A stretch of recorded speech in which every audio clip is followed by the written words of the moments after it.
يوم من الأيام كان في واحد من المتسولين كان بيتمشى في الشارع، فلما قرب على برميل زبالة وانت بكرامة.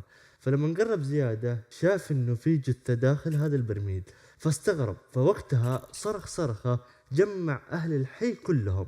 ولما جو أهل الحي دقوا على الشرطة، فأول ما جت الشرطة وبدت تاخذ البصمات حق الجثة ما تعرفوا عليها في البداية، فأخذوها للطب الشرعي.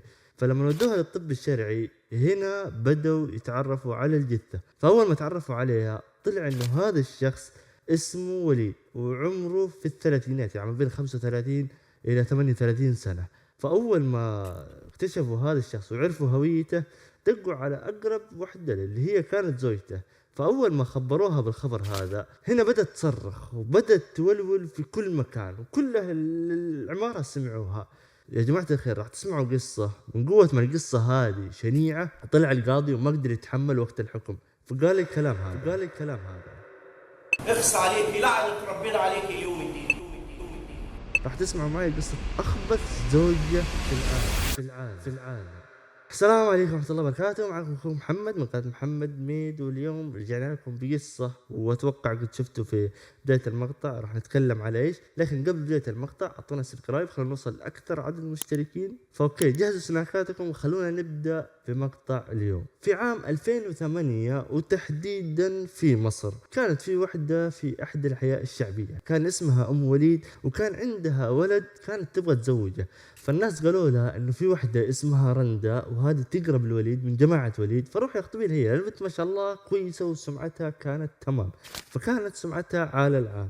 فراحوا وتقدموا بالفعل عند اهل رندا، ولكن رندا وقتها ما وافقت. لكن اهلها ضغطوا عليها لان وليد زي ما يقولوا الشخص ما في احد المفروض يرجعه. ما شاء الله كان حسن الخلق وكان ما شاء الله اسلوبه كان تمام معاهم ككل. فلكن رندا ما وافقت، لأن رندا أساسا ما كانت تبغى تتزوج زواج تقليدي زي اللي بيتزوجوه دائما. كانت تبغى تتزوج عن طريق حب، وكانت تبغى تشوف شريك حياتها من قبل لا ترتبط فيه. المهم تمت الموافقة غصبا عنها، وراحت رندا لبيت زوجها وليد. مرت الأيام وبدت رندا زوجة وليد تكتشف إنه وليد أساسا عنده ضعف جنسي. فوقتها هنا كانت تقول إنه أنا خلاص حصلت العذر اللي أنا أقدر أروح فيه لأهلي وأقول لهم إنه أنا ما عاد أقدر أقعد معاه. فراحت عند أهلها وقالت لهم بالشيء هذا، ولكن أهلها رفضوا إنها ترجع لهم وقالوا لها استمري معاه دام إنه رجال تمام وحسن الخلق وكانت أموره على العال، فاستمري معاه. لكن رندا ما تقبلت الموضوع هذا وقالت إنه أنا بخلي الطلاق يجي منه هو مو مني أنا بس. وبعد ما مرت كم سنة رب العالمين رزقهم ب3 أولاد، لكن حياتهم كانت دائما في مشاكل، لأن رندا أساسا ما كانت بتقبل الفكرة هذه، فكرة الزواج هذا، فكانت دائما تتعل المشاكل. وفي يوم من الأيام تعالت الأصوات بينهم، وقامت رندا هنا يعني اتكلمت في وليد وقالت له إنه أنت أساسا ما أنت رجال، ونحن نعرف إنه الرجال ممكن توصل لأي مرحلة معاه إلا إنك تجي تمس رجولته. وقالت له إن عندك هذا العيب الفلاني، وقالت له إن عندك أنت أساسا ضعف جنسي، وأنا أساسا مو مرتاحة معاك. لكن وليد وقتها كان صابر عشان يحبها مرة، ومو بس كذا كان يحبها ويحب أولاده، فكان صابر عشان الموضوع هذا. لكن مرت الأيام وجاء يوم من الأيام ورندا سوت مشكلة من لا شيء. تعرف يجيك واحد يقول لك والله أنا سويت مشكلة من لا شيء، هذا الشيء اللي صار مع رندا، سوت مشكلة من لا شيء. فراحت سوت مشكلة مع وليد، ومن بعدها راحت رندا أخذت أغراضها وراحت لبيت أهلها وجلست هناك تقريبا 8 شهور. فوقتها كانت تشتكي صحباتها منه وكانت تبغى تقول أنا بتخلص منه بأي طريقة. طبعا رندا كانت تقدر ترفع عليه دعوة طلاق لأنه السبب كان موجود، لكن رندا استغفر الله راحت واتخذت الطريق اللي لا ربنا ولا أي أحد من خلقه يرضاه. طبعا لازم تعرفوا في الفترة اللي جلست فيها 8 شهور كانت تعرفت على شخص اسمه السيد محمد السيد، وعمره 25 سنة، يعني أصغر من رندا ب5 سنوات. وهنا بدت بينهم علاقة غرامية وعلاقة محرمة والعياذ بالله. وبعد 8 شهور هذه رجعت رندا لبيت زوجها، وقتها قالت الحبيبة هذا اللي اسمه السيد محمد انه انت تقدر تزورني في اي وقت، لانه زوجي يطلع ويروح يشتغل، فكان شغله فترتين، اللي كانت فترة في الليل وفترة في النهار، فانت تقدر تزورني في اي وقت حبيت. في البداية كان السيد محمد يروح عندها كل يوم بدون اي تقطع، لكن مع مرور الوقت بدأ هنا السيد محمد يطفش ويقول انه اساسا المسافة بعيدة ما بيني وما بينك. فوقتها رندا قررت انها تاخذ شقة، والشقة هذه تكون قريبة للسيد محمد، وكانت تقول انها تبغى تتقابل معه اقرب فرصة في اقرب وقت في اقرب مكان. بالفعل بعد ما دورت حصلت له غرفة، وكانت الغرفة هذه قريبة من السكن حقه. فبعد ما اخذوا السكن هذا صار وليد اذا طلع من البيت راحت رندا وجلست عند محمد الى اخر الليل. بعد ما اخذوا الغرفة صار اذا طلع وليد للشغل جاء السيد محمد وجلس عندها. تخيلين انه في هذا الوقت عيالها كانوا يسألوا، كانوا يقولوا مين هذا الشخص، فكانت تكذب عليهم بمقولة هذا خالكم، كذب على صغار. يا الله. استمروا على هذا الوضع تقريبا 3 شهور، لكن رندا ما عجبها الوضع بالمرة، فقررت وقتها انها تتخلص من وليد بالمرة. كانت بتتخلص منه عشان يصفى لها الجو مع حبيبها. في واحدة من الايام طلبت رندا من وليد انه يروح للسوق، كانت تبغى تروح معاه بحيث انها كانت ناقصها اغراض، لكن ما كان هدفها الرئيسي انها تاخذ الاغراض، لا، كان هدفها انها تخلص على زوجها بالمرة. اكيد راح تسألوا كيف راح تخلص عليه في السوق؟ لا تستعجلوا، تعالوا اسمعوا معي التكملة. فوقتها وهم قاعدين قالت رندا انه انا جيعانة وابغاك تجيب لنا اكل. فراح زوجها وجاب الاكل. فاول ما جاب الاكل رندا هنا قالت له ابغى كمان مويه لاني عطشت. وبعد ما راح وليد يبغى يجيب المويه، هنا رندا اخذت سم الفيران وبدت تحطه على الوجبه حق وليد. فهنا وليد اول ما رجع كان مع المويه، كمل الوجبه حقته وكانت داخل الوجبه سم الفيران. هنا وليد فجاه بعد ما اكل وجلس شوي يريح حس بدوخه وحس انه يبغى يرجع وانتم بكرامه. فوقتها طح عليهم في وسط السوق. بعد كذا شالوه الناس وراحوا ودوه للمستشفى. هنا رندا كانت تولول وكانت تصرخ بجميع انواع الصراخ. يا رجل لو تشوفها تقول دي حول ولا قوة الا بالله، قصة تقهر يا جماعة الخير. وبفضل الله انقذوا وليد، سجلوا حالته ان هي حالة تسمم من الاكل. وبعد ما حاولت رندا انها تقتل وليد وفشلت، هنا زعلت مرة وراحت كلمت حبيبها اللي هو السيد محمد وشرحت له كيف بدت وكيف سوت وكيف تم انقاذه. هنا السيد محمد شوفوا الخبث من اقدر الشخص ممكن تسمع بقصته. قال له اسمعي، فقال له دامك فشلتي في المرة الاولى حاولي مرة ثانية. شفت كيف اعطاها حل. بعد ما تحسن وليد خرج من المستشفى ورجع للبيت ورجعت علاقته زي ما كانت مع زوجته واولاده. المعلومية في الفترة هذه كانت رندا ترى تفتعل المشاكل لزوجها وليد من لا شيء، يعني الفترة هذه في ظل الأحداث هذه ترى في كل مرة قاعد تفتح أي مشكلة. بعد 5 شهور قررت رندا إنها تسمم وليد للمرة الثانية، فراحت وجابت له كاسة شاي وحطت داخل الشاي هذا مبيد حشري. فأول ما شرب وليد الشاي هنا بدأ وليد النفس عنده ينقطع، وبدت رندا تتصل على الإسعاف وقالت إنه وليد بيموت وإنه تعالوا حقوا عليه. لكن شر البلية ما يضحك، وسبحان الله الله سبحانه وتعالى كتب لوليد انه ينجو للمرة الثانية. للمرة الثانية هنا رندا انفجرت بالمرة وقالت لا خلاص، الى متى ما هي داري ان الله سبحانه وتعالى قاعد يعطيها فرصة، وما هي داري ان الله سبحانه وتعالى قاعد يعطيها فرصة. لان المرة الاولى ما جات، المرة الثانية ما جات، ان رب العالمين قاعد يقول لها ارجعي، لكن سبحان الله فاغشيناهم فهم لا يبصرون. وبعد هذه المرة راحت رندا وقالت للحبيبة محمد وقالت له عن كل شيء صار، وإنها أساسا يعني كانت بتسممه بكل الطرق وما في فائدة المرة الثانية اللي يطلع فيها. لكن هذه المرة رندا طلبت من السيد محمد إنه هو اللي يقتله، هو اللي راح يقتل وليد بنفسه. فقال له خلاص سيبي الموضوع هذا علي وانا راح ادبر الموضوع وعندي خلاص. وفي سنة 2018 رندا طلبت من وليد انه ينزل للصيدلية. في هذا الوقت كانت رندا متفقة مع حبيبها انه انا راح اخلي وليد يطلع للصيدلية وانت وقتها اقتله. المهم راح وليد للصيدليه، وهو راجع من الصيدليه حصل قدامه السيد محمد. طبعا هو ما يعرفه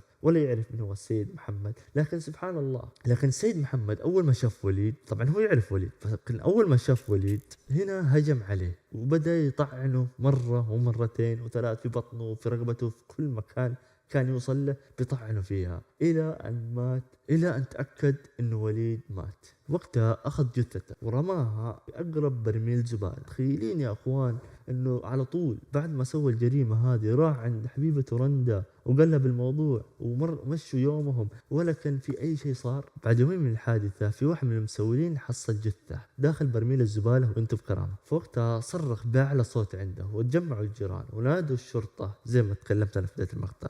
فبعد ما تعرف الطب الشرعي على الجثة راحوا اتصلوا على زوج رندا، على زوجها، وراحوا اتصلوا على زوجته اللي هي رندا وقالوا لها انه وليد مات. هنا بدأت تولول وبدأت تصرخ وبدأت تقول وبدأت يعني كانت تبين لهم انها زعلانة مرة، مع ان الشرطة كانوا بيعرفوا ان ما بينها وما بين وليد مشاكل، وكانوا دائما في مشاكل ما بين بعض. لكن اول ما خبروها بالموضوع هذا هنا بدأت تبكي وتسوي لهم فيلم، وكانت تزين لهم انها هي حزينة وانه ما في زيها في الحزن. وبين ما هي كانت تبكي وتولول هنا الشرطة سألوها سؤال مفاجئ، مع انه وليد كان له يومين مختفي تقريبا. هنا ارتبكت وبدت تلعثم في الكلام، فقالت انه شغله اساسا كذا لانه كان يغيب بالايام. وقتها يوم شافوها الشرطة انها ارتبكت ما كلموها، لكنهم حطوها تحت دائرة الاهتمام. وقت الشرطة الله يجزاهم بالخير عنا وعن جميع المسلمين كثفوا المراقبة عليها. وبعد ما كثفوا المراقبة هنا عرفوا انه في شخص اسمه السيد محمد داخل في حياة رندا. وبعد ما عرفوا الشرطة انه هذا الشخص عنده علاقة برندا، هنا قررت الشرطة انها تستدعيه، كانت تستدعيه وتبى تستجوبه. وقتها جابوه للتحقيق، كان وقتها ينكر كل شيء، كان كل ما يسألونه عن شيء كان بيتهرب، كان يقول انا ما ادري وش اللي صار وما ادري ايش صار وكيف صار وما ادري. فيقول انا ما ادري، لكني انا سمعت من رندا انه وليد انقتل، وجيت كنت ازورهم ما بين فترة وفترة بحيث كنت اعزيهم عشان الموضوع هذا، فكنت اعزيهم وكنت اشوف اذا هم ناقصهم حاجة ولا اي شيء، لاني انا اساسا كنت صديق لوليد. يا سبحان الله، شوف كيف كلام الخبث والعياذ بالله. المهم بعد ما حققوا معاه خلوه يمشي، لكنهم برضو حطوه تحت دائرة الشك. وبعد أيام من التحقيق وبعد أيام الشرطة نادت أخوان وليد وكانوا يبغوا يسألوه عن الشخص هذا اللي اسمه السيد محمد السيد. فلما شافوه وقالوا له عن اسمه هنا أخوان وليد كلهم بدوا ينكروا، هذا أساسا ما نعرفه، وأساسا هذا وليد ما كان يعرفه ولا هو يعرف من هذا، ولا قد مرة أساسا حتى تكلم عنه. هنا الشرطة وقتها شكوا إنه رندا والسيد محمد كانوا مخبيين شيء وكانوا يخفون شيء عنهم. هنا الشرطة شكوا إن رندا ومحمد كانوا يخفون شيء عنهم. بعد كذا راحت الشرطة وألقت القبض على السيد محمد. وقتها وهموا إنهم ألقوا القبض على رندا وإنها جات واعترفت بكل شيء، مع إنه وقت الشرطة كانوا يسوون عليه حيلة بحيث إنه هم يقدروا يستجوبوا منه. وقت السيد محمد هنا كب العشاء، انهار واعترف بكل شيء من أول ما قابل رندا إلى أن قتل وليد. على طول الشرطة هنا بعد الاعتراف راحوا إلى بيت رندا وألقوا القبض عليها وقالوا لها إن السيد محمد كب العشاء وقال كل شيء واعترف عليهم الاثنين. فرندا هنا بدأت تبكي، وحين جات وكبت العشاء هي الثانية. بعد كذا وبسرعة تم رفع القضية إلى المحكمة وتم الحكم عليهم بالإعدام شنقا حتى الموت. عدموه بالإعدام شنقا حتى الموت للسيد محمد ورندا. ولكن بطل الجريمة هذه ما كان لا السيد محمد ولا رندا ولا وليد، الله يرحمه ويغفر له ويسكنه فسيح جناته، لكن البطل الحقيقي كان هو القاضي اللي قام كلم بكلام طلع يا رجال فش قلبي أنا وقلب قلوبكم انتوا أكيد. فاسمعوا معايا إيش قال. فين رندا والسيد؟ يعني انت مشيتي ورا نزواتك ورا شهواتك وسمتيه في اول مره، حاولت تقتليه بالسم، حاولت تسميه وربنا نجاك، ما رجعتيش برضه، وصل فضلتي مع الكلب اللي هو عشيقك ده، شريكك في الوساخه والقذاره، كنت تطلقي منه، كنت تسيبيه رب الولاد، عارض هيفضل ملازم ولادك، هتموت وبرضه هيفضل ملازمهم. جنيتي عليهم وانت حيه وانت برضه ميته. يفضل يلازم ولادك وولادهم كمان بعد. كنت سيدي يا رب العيال، وكان مجتهد وكويس، حاول يرضيكي بكل السبل. عايزه بيت بره البيت، بره البيت العيله، جاب لك بيت، اشتغل في مكان ويشتغل وظيفه ثانيه ويجيب ويحط لك ويدي لك الفلوس، وانت ماشيه في الخساره برضه والخيانه والخسه والندالة. اخس عليكي، لعنه ربنا عليكي يوم الدين. إذا حكمت المحكمة حضوريا وبإجماع الآراء بمعاقبة كل من السيد محمد ورمضة إسماعيل محمد عبد الله بالإعدام شنقا عما أسند إليهما وإلزامهما بالمصاريف الجنائية، وبإحالة الدعوى المدنية إلى المحكمة المدنية المختصة بلا مصاريف. والله لو كان الأمر بإيدي لكنت أنفذ فيكم حكم الإعدام، أقطع كل يوم منكم حتة على الشباب اللي راح ده. رفعت الجلسة. وهنا وصلنا لنهاية المقطع. أعطونا لايك وسبسكرايب وتابعونا في قصة جديدة. See you.